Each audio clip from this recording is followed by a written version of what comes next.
If you're listening late at night, you might want to stay until the end. Something happened to me, and to this day, I can't understand it. My name is Lucas. I'm 24 years old and I live in Portland and Oregon. Or rather, I used to, because now I don't know where I can be safe anymore. But let me go back to the beginning. Let me tell you exactly how it all started.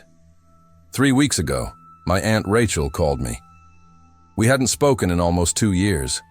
She's always been a strange, reserved woman, the kind of person who speaks little and stares a lot. She lives alone in an old house in the suburbs of Beaverton, far from everything. When I saw her name on the phone screen, my first instinct was to ignore it, but something made me answer.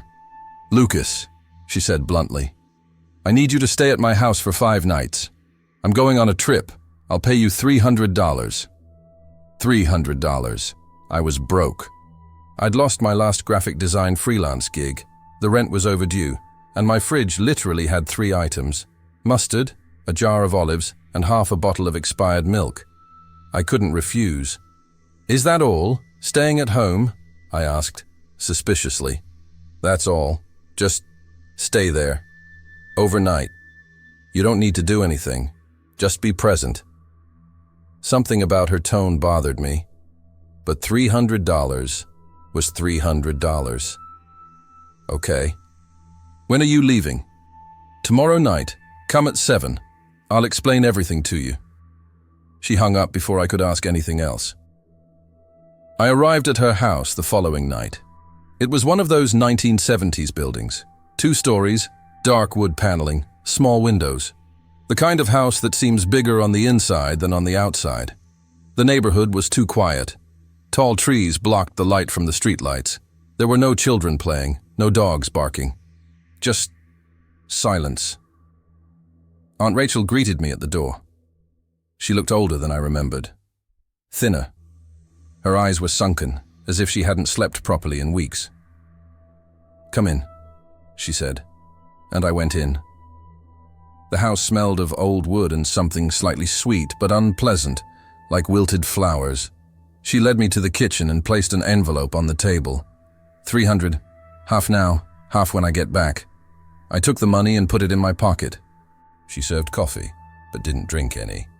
She just kept watching me. "The rules are simple," she began. "You sleep in the guest room downstairs. You can use the kitchen, the living room, and the downstairs bathroom. Don't touch my things. Beauty. And Lucas." She paused for a long time. She looked at the ceiling, as if she were listening to something. Then she looked back at me. "If you hear anyone walking upstairs after 3 in the morning, don't go up." I laughed. I couldn't help it. "Auntie, seriously." "I'm serious." Her voice was firm, almost cutting. "No matter what you hear, don't go upstairs. Stay in your room. Put on headphones if you need to, but don't go upstairs."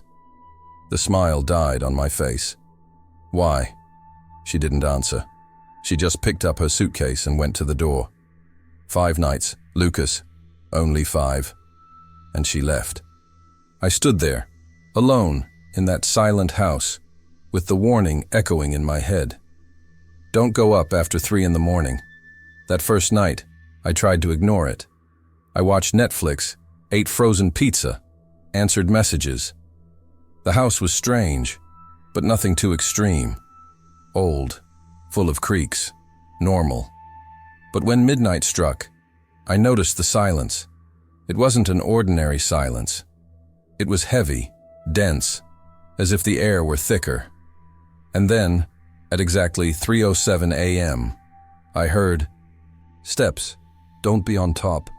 I was lying in the dark when I heard it. They weren't heavy footsteps. They weren't the forceful stomping of someone trying to scare them.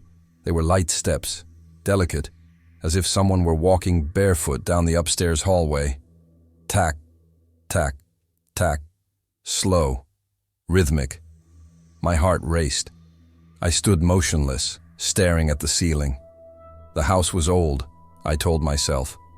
Wood creaks. Old structures make noise. It's normal. But the footsteps continued. They started at the bottom of the hallway. and made their way to the top of the stairs. Tack, tack, tack. Then they stopped. Absolute silence. I held my breath.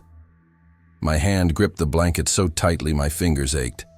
I waited for anything. Nothing. Just that dense, suffocating silence. Eventually, I managed to fall asleep. Or at least I think I did, because when I opened my eyes, it was already morning. Light streaming through the gaps in the curtains. Normal street sounds outside. Cars, birds. I got up, went to the kitchen, made coffee. Everything seemed normal, ridiculously normal. It was just the house creaking, I thought. You're being paranoid. But even so, before going out for a walk, I looked at the stairs. It curved upwards, worn brown carpet, dark wooden handrail. And up there, the hallway disappeared into the twilight. Something inside me didn't want to go up. The second night was different. I tried to prepare better. I put my laptop on the bedside table, put on a series playing softly, and kept a light on in the hallway. I thought, if I don't end up in total darkness, it will be easier. But when it was 2:30 a.m., I turned everything off, because exhaustion won. And then, at 3:14 a.m., the footsteps returned, but this time, they didn't stop at the top of the stairs. They went down. I heard each step creaking under the weight of something. Slowly. Controlled. One step, break. Another step, break. My whole body froze. I was lying on my side, facing the bedroom door. The door was ajar. I always left it ajar because I have claustrophobia. But now I wish she were locked up. The footsteps reached the last step and stopped. I stared intently at the crack in the door, at the dim light from the hallway, and then I saw a shadow. It wasn't a cast shadow. It was a presence. Something is standing on the other side of the door, blocking the light. My breath caught in my throat. I couldn't move. I couldn't blink. The shadow remained there, motionless. For how long? I don't know.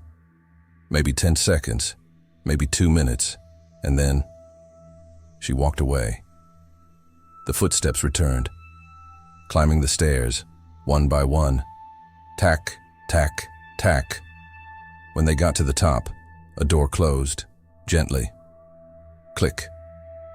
I stayed awake until dawn, trembling. The next day, I seriously considered leaving, taking my $150 and getting out of here. But then I looked at my bank account. I looked at the overdue bills, and I thought, just 3 more nights. I called my aunt. She didn't answer. I sent a message. "Auntie, is someone coming into the house at night?" She replied hours later. "No." So what are the steps? It takes a while. 3 little dots appear and disappear.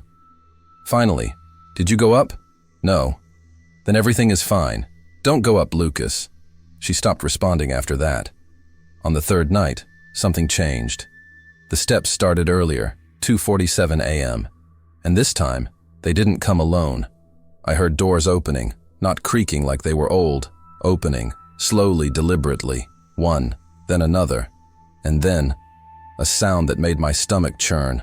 Something is being dragged, heavy, rough, like a piece of furniture being dragged across a wooden floor. He would stop. He would start again. I covered my ears with my hands. I squeezed hard, but the sound came through. He was within of the house, inside the walls. And then, for the first time, I heard a voice. Low, hoarse, coming from somewhere up there. I couldn't understand the words, but it seemed sad. I should have left. But something was wrong with me, because on the 4th night, I no longer felt fear. I felt anger. Anger at being manipulated. Anger at not understanding what was happening. Anger at my aunt for putting me in this situation and not explaining anything. I spent the whole day trying to rationalize it. I searched on Google. Old houses make noise at night. Sounds of thermal expansion in wood. Auditory hallucinations due to sleep deprivation. I found explanations for everything. Of course I did. But none of them explained the shadow on the door. None of them could explain that voice. When night fell, I made a decision. If the footsteps returned, I would go up. I got my phone ready. Flashlight fully charged. I put on my sneakers. I left the bedroom door wide open this time. I sat on the edge of the bed, dressed, waiting. 1 hour, 2, 2:30, nothing.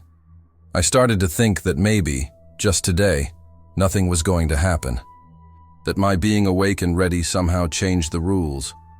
But then, 3:02 a.m., the steps have begun, and this time, they were different, faster, heavier, as if knew that I was awake.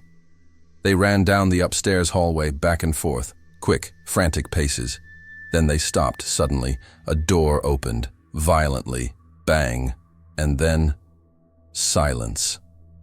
I stood up. My whole body was trembling, but not from fear. It was pure adrenaline. I left the room. The hallway was shrouded in shadows. The staircase ahead of me seemed larger than during the day, steeper. The brown carpet swallowed the little light that came from the street. I started to climb. Each step creaked under my weight. My breathing was too heavy.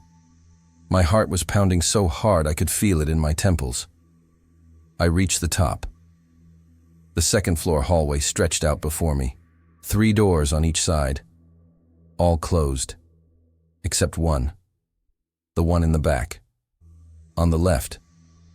It was slightly open. I pointed my phone's flashlight at her. The light cut through the darkness, but revealed nothing more than a patch of faded wall and the corner of a bed. "Is anyone there?" My voice came out hoarse and weak. Nothing. I took 1 step, then another. The air was freezing, much colder than downstairs. My breath came out in white clouds. I reached the door. I pushed it open slowly with my fingertips. It opened with a long, sharp creak. It was a room. Small, a single bed against the wall, an old wardrobe, a wooden chair facing the bed, and about the bed, something was sitting there. My blood froze. It wasn't a person. It wasn't anything I could fully describe. It was a silhouette, a shape, curved, motionless, its head tilted to the side, as if observing something on the ground. It had no face. Or maybe it did, but I couldn't focus on it. Every time I tried to look directly at it, my eyes would drift to the side, as if my brain refused to process it. I stood still, frozen. I couldn't move. And then, things turned upside down. Slowly, towards me. I heard nothing. I saw no eyes, but I felt. I felt that she was looking at me, and then, with a voice that seemed to come from inside my own head, she whispered, "You went up." I don't remember how I got down the stairs. I don't remember running. I only remember being back in the guest room, locked in, pushing the dresser against the door. My body was trembling violently. Cold sweat was running down my face. "You went up." The words echoed, repeatedly, as if they had been engraved directly into my brain. I picked up my cell phone with trembling hands. I tried calling my aunt. She didn't answer. I sent a message. "I went up. What is that? What's in that house?" The 3 dots appeared immediately. And then, "You shouldn't have gone up, Lucas." "What is that?" Delay. "Now she knows you're there." My stomach churned. "Who? Who knows?" No response. I sat on the floor, my back to the door, for hours, waiting, listening. But nothing happened. No sound, no footsteps, just that silence, that horrible, dense silence, which seemed to be waiting. When the sun finally rose, I left the room. I looked at the stairs. Everything was normal. Daylight streamed in through the windows. Dust floated in the air. But I knew I knew something had changed, because now I had broken the rule, and you knew. I should have left that house. I should have grabbed my things, left, and never looked back. But something was wrong with me, because now I couldn't leave. I tried. I swear I tried. I grabbed my backpack, put my things inside, and went to the front door. I turned the doorknob. Locked. I tried again. Nothing. I looked for the key. It wasn't on the hook where my aunt always left it. I went to the back door. It was locked too. I punched the wood. Once. Twice. 3 times. "Open this damn door!" My voice echoed through the empty house. Silence. I picked up my cell phone. I called my aunt, straight to voicemail. I sent a message. "I can't get out. The doors are locked." Nothing. "Auntie, for God's sake, answer me." Nothing. I thought about breaking a window, but they all had bars. Bars I'd never noticed before. How could I not have noticed? I sat on the living room floor, my head in my hands, breathing deeply, trying not to panic. And then I realized the light was changing. I looked out the window. The sun was setting. Too fast. Impossible. It was only 10 in the morning when I tried to go out. But now, it was getting dark. The 5th night began before I was ready. I sat on the living room sofa, all the lights on. I wasn't going back to that room. I wasn't going to make it easy for them. With if you wanted something, you would have to come to me. I stood there motionless, watching the staircase.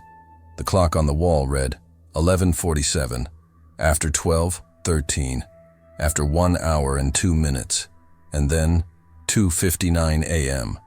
The lights flickered, all at the same time. Then they deleted it.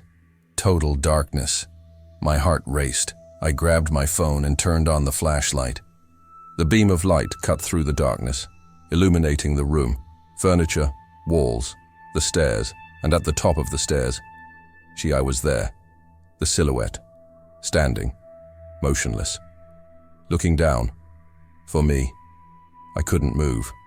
My muscles seized up. My breathing stopped. And then, she started to go down, 1 step at a time, not floating, not sliding, walking like a person. But the shape was wrong. Too tall, too thin, the arms were too long. The head was tilted at an angle that human necks can't manage. Tack, 1 step, tack, other. I wanted to run, I wanted to scream, but I was trapped, as if my body had shut down. She reached the last step. She stopped, just 3 meters from me. And then, he spoke. Not with a voice, with presence. The words simply appeared inside my head, clear and icy. "You broke the rule." I managed to force the words out. I didn't know. She warned us. Who are you?" Silence. The silhouette tilted its head to the other side, curious, like a dog observing something strange. "Do you want to know?" "Try." Error. It was a mistake. Because at the moment I said that, it moved. In a single, impossible movement, he crossed the distance between us. He was inches from my face. I felt the cold, a burning cold, a cold that ached in my bones. And then, I saw, not a face, not a person, but memories. Memories that weren't mine. I saw a room. The same room from upstairs, but different, older, flowery wallpaper. A girl sitting on the bed, maybe 8 years old, crying. I saw my aunt, younger, much younger, maybe 20 years, entering the room, closing the door, locking it. I saw the girl screaming, banging on the door. I watched the days go by, the girl getting weaker, quieter. I saw the silence, and then I understood. It wasn't a monster. It was the girl. I came to my senses. I fell to the ground. I vomited. My whole body was shaking. The silhouette was still there, watching. "Now you know." "Why?" I managed to whisper. "Because she locked me in, and nobody came. But my aunt, she knows. She's always known." Tears streamed down my face, not from fear, from horror, pure horror. What do you want from me?" The silhouette remained silent for a long moment. Then, he walked away. He went back to the stairs. He climbed them, one step at a time. When he reached the top, he turned around one last time. "Stay." And he disappeared down the hallway. The lights came back on. Alone, I lay on the ground, trembling until dawn. When the sun rose, I heard something. The front door is opening. My aunt came in, carrying her suitcase, as if nothing had happened. He looked at me, on the ground, pale, destroyed. "You went up," she said. It wasn't a question. I couldn't reply. She sighed. She put her suitcase down. She took an envelope out of her pocket and threw it in my direction. "You're 150. I looked at the money, then at her. "Why did you do that?" She didn't answer. She just stared at the stairs. "She won't hurt you," she finally said. "She just wants someone to know." Know what? That she existed. And then my aunt went to the kitchen. As if it were just another day. I took the money, and I left. I should have forgotten. I should have taken that money, gone back to my life, and never thought about it again. But some things just don't leave you. Some things stick. They settle inside your head and won't go away. I went back to my apartment. I took a shower, hot water, until it burned my skin. I tried to wash that coldness from my bones. It didn't work. I slept for 16 hours straight. When I woke up, everything seemed normal, but it wasn't, because every time I closed my eyes, I saw she, the girl, sitting on the bed, crying, banging on the door, and I saw my aunt, young, locking that door. I spent 3 days without speaking to anyone, just walking around the apartment, eating poorly, staring at the ceiling. On the 4th day, I called my aunt. She answered on the 3rd ring. "Lucas, I need to know," I said. My voice was hoarse. "I need you to tell me the truth." Silence on the other end. I heard a long, deep breath. "What do you want to know?" "Who was she?" More silence. After, "My sister." My stomach churned. Your sister?" "She was 8 years old," my aunt said. Her voice was distant, as if she were telling someone else's story. "I was 20. We lived in that house with my mother. My mother, she wasn't well. Mentally, she drank, she yelled, she hit." She stopped. I heard a muffled sound, like she was holding back tears. "One day, my sister did something. I don't remember what. She spilled milk. She broke a plate. My mother freaked out. She locked her in her room. She said she was going to leave her there until she learned to behave." "And you?" "I didn't do anything," she interrupted. "I was a coward. I was afraid of my mother. So I let it go. I let it go for a day. Then 2. Then 3. My hand gripped the phone so tightly that my fingers turned white. When I finally opened the door, she was there, on the floor, motionless. I didn't know what to do. I panicked. I called my mother. And we hid the body. Tears were streaming down my face now. They buried her in the backyard, at night, and we never told anyone. We said she had run away. The police searched, but they never found anything. "But she's still there," I whispered. "Yes. She never left." "Why did you ask me to stay at the house?" I asked. My aunt took a deep breath. "Because she needs someone to know. She needs to be remembered. If I leave the house empty for too long, she gets worse. The sounds get louder. Things start moving. It's like she's screaming. "So you used me?"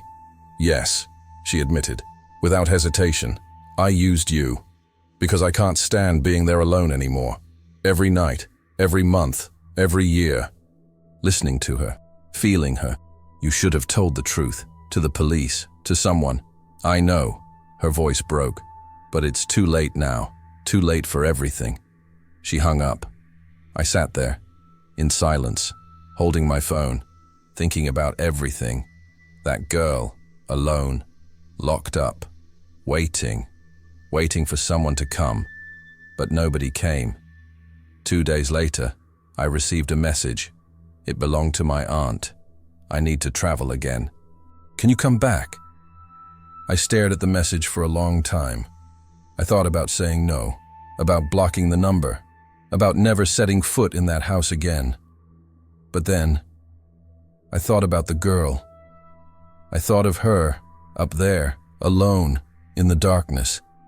And I thought, someone needs to know that she existed. Someone needs to remind them. I returned the following week. My aunt handed me the keys. She paid me and left without saying a word. I stayed at the house. I sat on the sofa. I waited. And when it was 3 a.m, I heard the footsteps. But this time, I wasn't afraid. I got up. I went to the stairs. And I went up. I opened the bedroom door. I went in. She was there, sitting on the bed, her dark, hunched, motionless silhouette. I sat in the chair, the same chair that had been facing the bed, and he said, "I know what happened to you." The silhouette did not move. "I know you were alone.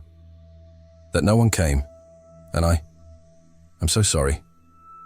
I stayed there, sitting, for hours. When the sun began to rise, she had disappeared. But before it completely disappeared, I felt something.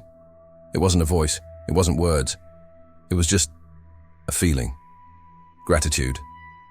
I'm still going to that house, once a month, sometimes more. My aunt pays me, but it's not about the money anymore. That's because now I understand. She doesn't want to hurt anyone. She just wants someone to know. I hope someone remembers, that someone cares. And every night, when I climb those stairs and open that door, she's there, waiting. Because deep down, we all are, hoping someone will see us. We hope someone will listen to us. May someone stay.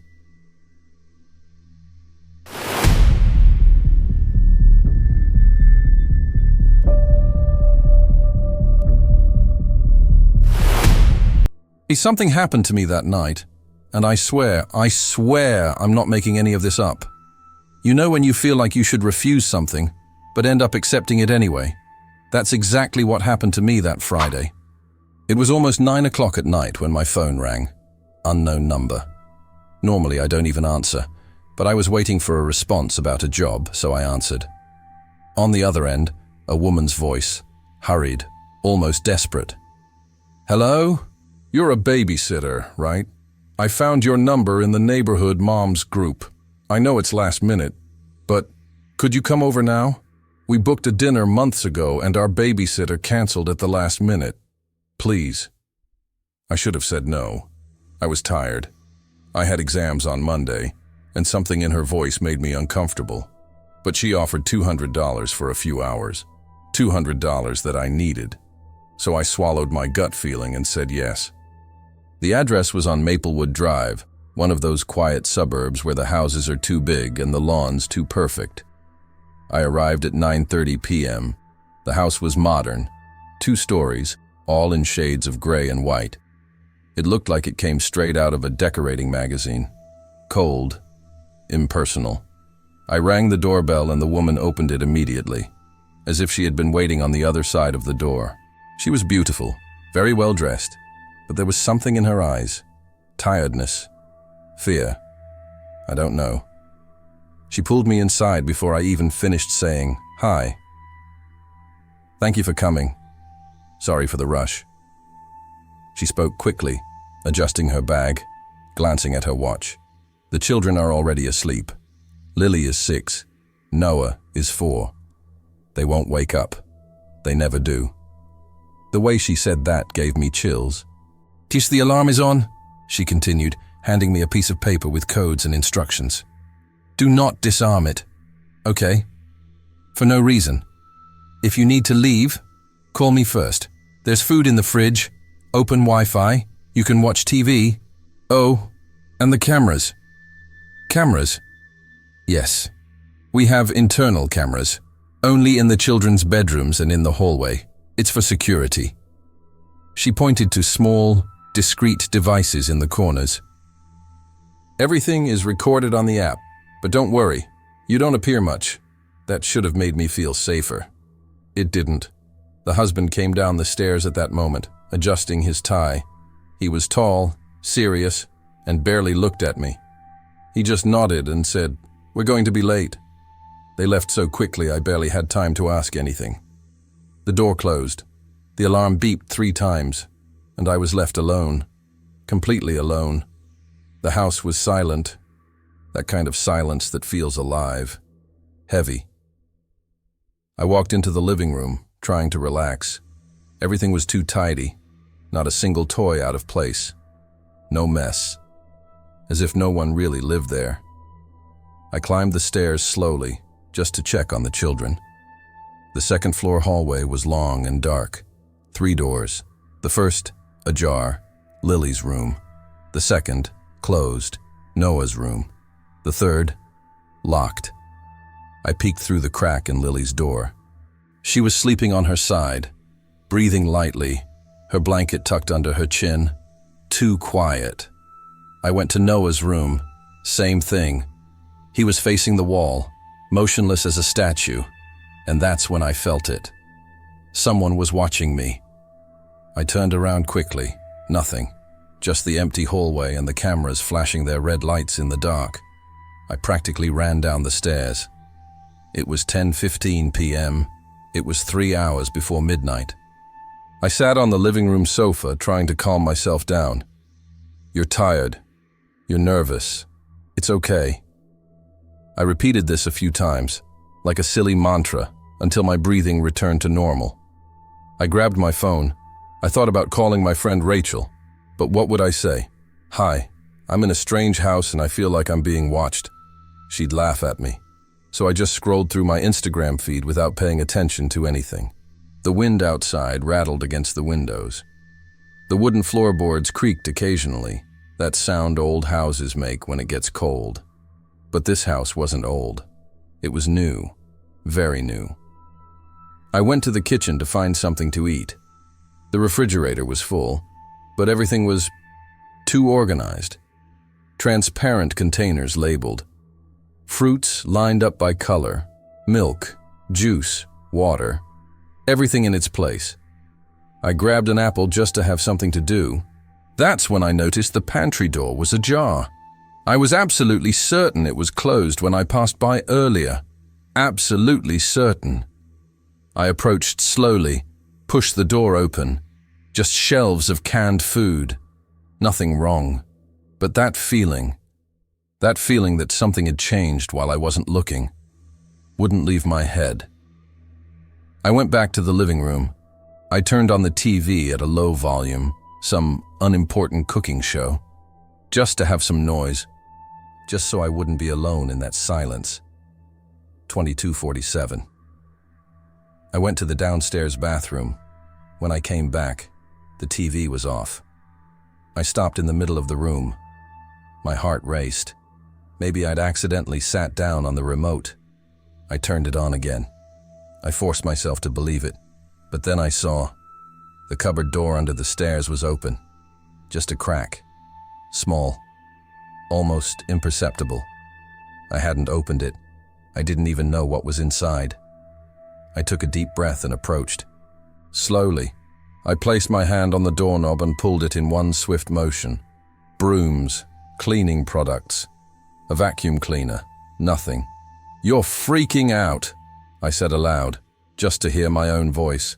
I slammed the door shut. I locked it, as if that would solve anything. I looked at the clock, 11:12 p.m. I went back upstairs. I needed to check on the kids. It was my job, right?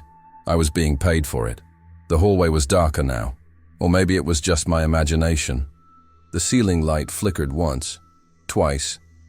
Then it went back to normal. I opened Lily's bedroom door. She hadn't moved. Same position, same slow, light breathing, as if she were frozen in time. I closed the door and went to Noah's room. The door was locked. I hadn't locked it. I'm sure of it. Absolutely sure. I turned the doorknob. Nothing. I tried again. Locked from the inside. "Noah!" I called softly. Nothing. "Noah, did you lock the door?" Silence. I knocked lightly. "Noah, honey, open the door for me." Nothing. I put my ear to the wood. I could hear his breathing. Slow, steady. He was sleeping. But then, who locked the door? I felt a chill run down my spine. I ran down the stairs quickly, almost tripping. I went back to the living room. I grabbed the paper with the parents' numbers. My hand was trembling. I dialed. It went to voicemail. I tried again. P.O. Box. Shit. I looked at the cameras. The red lights were flashing, watching me, recording everything. 23:38. The wind picked up outside. The windows were vibrating. Or was it something else vibrating? I don't know. I don't know anything anymore. I sat back down on the sofa, hugging a pillow, facing the stairs. If anything came down, if anything happened, I would see. The house creaked, once, twice, 3 times, and then steps, boards, upstairs in the hallway. I froze it. The footsteps were clear, light, but unmistakable. Someone was walking down the second-floor hallway. My first thought was, the parents are back. Of course. They came back early. They came in through the back door or something. It had to be that. But the alarm was still armed. I could see the illuminated panel flashing green on the kitchen wall. No one had entered. No one had disarmed it. The footsteps continued. They stopped in front of Lily's room. I heard the door creak open. "Hello?" My voice came out shaky, almost a whisper. "Is anyone there?" Silence. And then the footsteps started again, heading towards Noah's room. The door was locked. I heard the doorknob turn. I heard the door open. I stood up. My legs were wobbly, but I forced myself to climb the stairs. Each step creaked under my feet. My heart was pounding so hard I could hear the blood pulsing in my ears. I arrived in the hallway. All the doors were open. All. Lily's, Noah's, and that third door, the one that was locked before, also open. Just a crack. Absolute darkness on the other side. "Noah! Lily!" I called. My voice echoed strangely, as if the house was swallowing the sound. I went into Lily's room first. She was there. Same position. Sleeping soundly. Blanket up to her chin, too quiet. I lightly touched her shoulder. Nothing. She didn't even move. I went to Noah's room. The door was now wide open. He was there too, facing the wall, motionless, breathing, alive. But it was as if he wasn't really there, as if he were just an empty body. I looked down the hallway again, the third door, the one I hadn't opened, the one that was locked. I didn't want to get close. Every cell in my body screamed for me to go downstairs and run away from that house. But something pulled me back. A morbid curiosity, a need to know. I approached slowly. I pushed the door open with my fingertips. An empty room, completely empty, no furniture, no curtains, just white walls and a beige carpet. And in the middle of the floor, marks, deep scratches in the wood, as if someone had dragged something heavy, or as if something had tried to get out. I left. I slammed the door shut. My hands were shaking so much I could barely hold the doorknob. I ran down. I tripped on the last step, bumped my shoulder against the wall, but didn't even feel any pain. I just wanted to get out of that hallway, out of that feeling of being watched from every angle. I picked up my cell phone. I tried calling my parents again. Nothing. I thought about calling the police. And what would I say? Hi, there are doors opening by themselves here. They'd think I was on drugs or crazy. Arrows 04. It was already Friday turning into Saturday. It was already dawn. I sat on the living room floor, my back to the wall, facing the stairs. If something came down, I was going to see it. I needed to see it. That's when I remembered. The cameras. My parents had left their tablet on the kitchen table. They said the camera app was logged in. I could see it. I could prove. I wasn't going crazy. I ran to the kitchen. I grabbed the tablet. The screen lit up. The app was already open. 4 cameras. Lily's room. Noah's room. Hallway. Living room. I went back to the recording. 11:40 p.m. When I was downstairs and heard the footsteps, I pressed play. Here you go. I saw a silhouette, walking down the hallway, stopping at Lily's door, entering. My throat tightened. My hands were sweating so much, I almost dropped the tablet. I kept watching, frozen. The figure left Lily's room. He went to Noah's room. The door was locked, but the figure simply entered. Without opening it. Without forcing it, as if the wood didn't exist. I paused the video. I zoomed in. I tried to see the face. I tried to see any detail, but it had no face. It was just a shadow. Black, dense, vaguely human in shape, but wrong. The arms were too long, the head tilted at an impossible angle, and she moved as if she were floating, gliding. Tears streamed down my face. I didn't even realize I was crying. I rewound the video again. I needed to be sure. I needed to know I wasn't hallucinating, and that's when I saw it. In the corner of the hallway camera, the figure was standing in front of the 3rd door, and he was looking directly at the camera, for me. I threw the tablet on the table as if it were on fire. My whole body was trembling. I could feel my heart pounding in my throat. That thing had looked at the camera, at me. No, I repeated aloud, running my hands over my face, trying to calm myself. It's a flaw. It's a shadow. It's anything but that. But I knew. Deep down, I knew. There was something in that house. Something that shouldn't have been there. And the worst part is that it was on the 2nd floor, with the children. I picked up the tablet again, forcing my hand to stop shaking. I switched to live view. Lily's room, she's asleep, motionless. Noah's room, same thing. Hallway, empty. I took a deep breath. See? There's nothing here. You're tired. The hallway camera shook, and the silhouette passed by. Quick, so quick that for a second I thought I'd imagined it. But no, she was there, gliding down the hallway, stopping in front of Lily's room. My stomach churned. Don't come in, don't come in. Don't come in. I whispered like a desperate prayer. The figure stood there, just observing. Head tilted, arms too long, hanging at its sides. And then, he went in. I let out a muffled scream.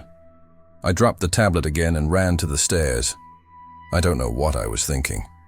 I don't know if I was thinking at all. I only knew there was a child upstairs, a 6-year-old child, and that thing was in the room with her. I climbed the stairs 2 at a time. My vision was blurred by tears. I entered Lily's room.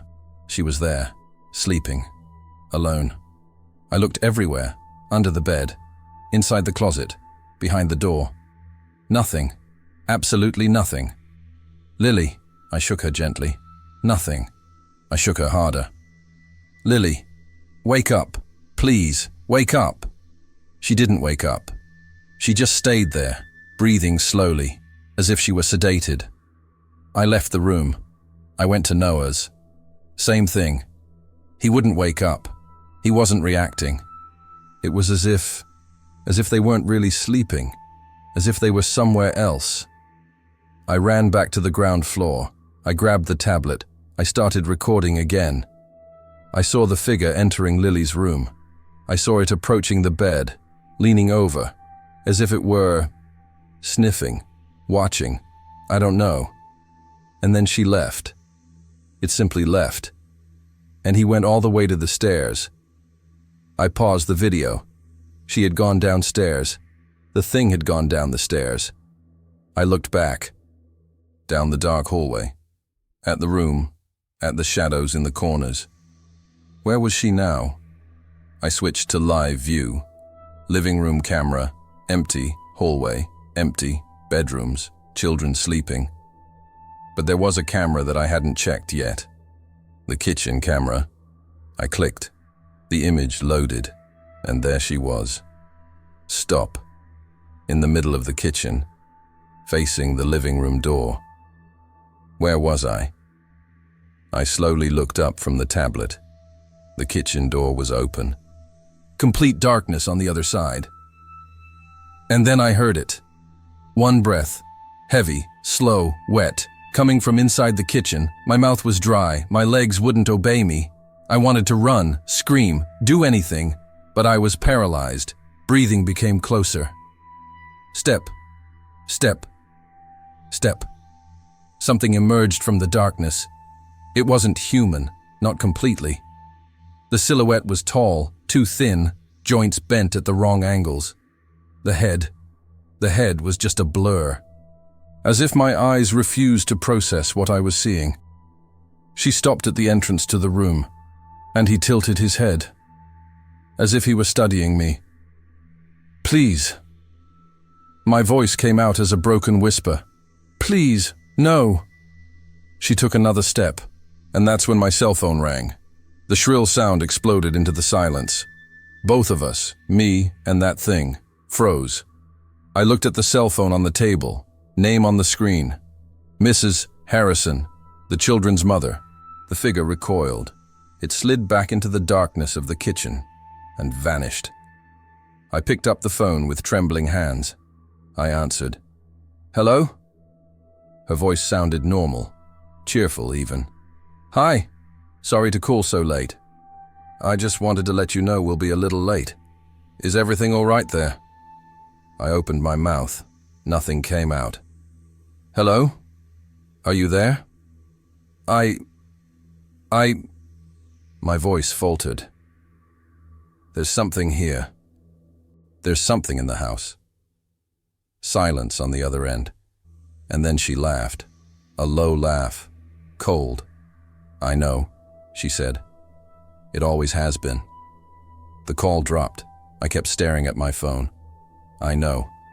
It always has been. The words echoed in my head.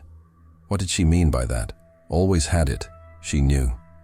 That woman knew there was something in that house, and yet she called me, left me here, alone, with the children, with that thing. Anger and fear mingled in my chest. I grabbed my things, keys, purse, cell phone, fuck the money, fuck the job. I was getting out of there, now, but the children. I stopped in front of the door, my hand on the doorknob. I couldn't leave them. I couldn't. Even if that thing hadn't hurt them yet, I couldn't just abandon 2 children sleeping with that thing inside the house. Shit. I climbed the stairs again. Each step seemed to take an eternity. The hallway was colder now. My breath came out in white clouds. I went into Lily's room. I picked her up. She was light, small. She still wasn't waking up, as if she were drugged. I went downstairs with her and put her on the sofa. I went back upstairs. I picked up Noah. He didn't react either. I put him next to his sister. Lily, Noah, you need to wake up, please. I shook them both. Nothing. And then the temperature dropped. Drastically. I could see my breath. The air felt heavy, electric. I looked at the stairs. The figure was there, at the top, just watching me. I picked up the children, one in each arm, and went to the front door. I put my hand on the alarm. I needed the code. I needed it. I looked at the paper my mother had given me. My hands were trembling. 4729. I typed it in. Error. No. I tried again. 4729. Error. The figure descended a step. 2, 3. Open up! Open up! Damn it! I yelled, banging on the dashboard. And then I remembered. She had said, "Don't disarm, not for anything." She knew. She knew I was going to try to run away. The figure was in the middle of the stairs now, descending slowly, sliding. Those long arms dragging on the handrail. I grabbed the tablet. Last attempt. I called the parents. It went straight to voicemail. I called the police. 911, what's your emergency? I need help. There's something here. There is... The call dropped. No signal. What? The figure reached the ground floor. I stepped back, hugging the children. I leaned against the wall. I had nowhere to go. What do you want? I shouted. My voice echoed. What do you want? She stopped. She tilted her head. And then... He spoke. Not with one voice. Not exactly. It was as if the words were forming directly in my head. Hoarse. Multiple. Distorted. You see? What? You see. The others didn't see. Others? What others? And then I understood. The nanny from before. She too. The figure didn't answer. But I knew. That wasn't the first time. How many nannies had been in that house? How many had they seen? How many had remained silent out of fear, out of shame, out of thinking they were crazy? I hugged the children tighter. You're not going to touch them? I already played. My blood froze. I looked at Lily, at Noah. They seemed normal, but were they still? That's when the front door opened. The parents came in. She was smiling. He was serious as always, as if nothing had happened. Oh, you're all awake, she said cheerfully. She took off her coat. Did the children give you trouble? I stared at her. You knew you had something here. She stopped. Her smile faltered for a second. Just a second. I don't know what you're talking about. I saw it. I saw it on the cameras. I looked back. The figure had vanished. You're tired, she said, coming closer. She took Noah from my lap. It's late. You must have dozed off and had a nightmare. It wasn't a nightmare. I saw it. The husband approached. He picked up Lily. He handed me an envelope. $200, as agreed. I was trembling. You're leaving the children here. With that? The woman looked at me, and for the first time, I saw something in her eyes. Resignation. We have no choice, she whispered. She came with the house. I ran out. I ran to my car. I got in. I locked the doors. I drove, crying. I didn't stop until I got home. 3 weeks have passed. I didn't go back. I didn't answer her calls. I blocked her number. But sometimes, late at night, I wake up sweating, and I feel it. That breath. That weight in the air. As if she had followed me. As if now, I were also part of it.